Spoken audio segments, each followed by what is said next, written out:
ভারত বিরোধী কথা হয়েছে। 53 বছর যারা শাসক ছিল সবাই ভারতের গোলামি করেছে। ঠিক।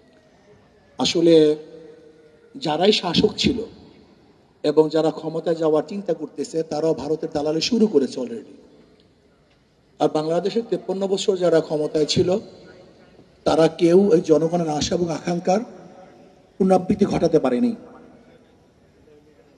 আমি আজকে গোল টেবিল বৈঠক থেকে শুধু একটা প্রস্তাব দিতে চাই যে শিক্ষার মধ্যে এমন কোনো জায়গা নাই যেখানে ধ্বংস করা হয়নি। এখন যদি বলেন যে আপনি ইসলামী শিক্ষা সেখানে দিবেন, মধুর সাথে যদি আপনি বিষ মিশ্রণ করেন সেই মধুতে কোনো কাজ হবে না। শুধু ইসলামী শিক্ষা দিলেই হবে না, বরং এই শিক্ষা যা সাজানো হয়েছে এর কোন অংশ আপনি বাদ দিবেন। কয়লার কোন অংশ আপনি কালো, যদি প্রশ্ন করেন যে তেঁতুলের কোন অংশ চুকা, মিষ্টির কোন অংশ মিষ্টি, এই প্রশ্নের জবাব এবং সমাংশ এই বিগত দিনের যে শিক্ষা কারিকুলাম সাজানো হয়েছে এর প্রত্যেকটা বই বাদ দিতে হবে, নতুন ভাবে বই সাজাতে হবে, নয়তো আন্দোলন ব্যর্থ হবে। আর একটা কথা হলে ইসলামী আন্দোলন বাংলাদেশ 5ই জুলাই বৈষম্য বিরোধী আন্দোলনের 5ই জুলাই থেকে শুরু করেছে।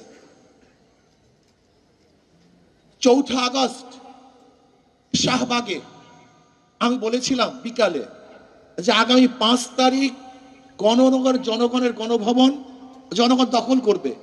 আল্লাহর কি কৃষ্ণা কাকতালীয় ভাবে সেই 5 তারিখই দখল হয়েছে, কিন্তু বৈষম্য বিরোধী ছাত্র আন্দোলন ইসলামী আন্দোলনের খবরও নেয় না যে তারা কোথায় আছে, কি করবে, কি করতেছে।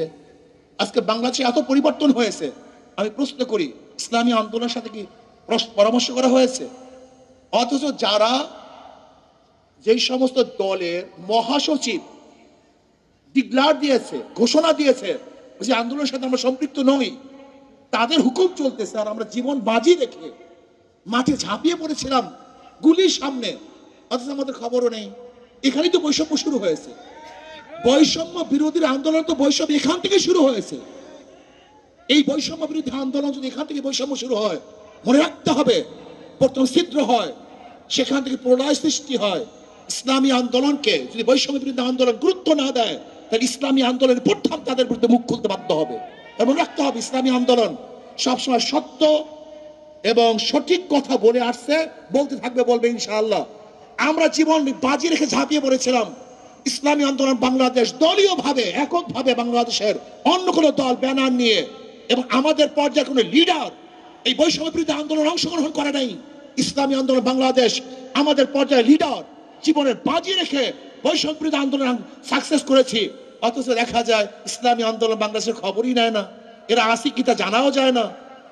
যারা নিজেদের নাম ব্যক্ত করতে লজ্জা পেয়েছে, ব্যক্ত করে নেই, তাদেরকে গুরুত্ব দেন আর বৈষম্য বিরোধী আন্দোলনের বৈষম্য বিরোধী কথা বলবেন, এটা হয় না।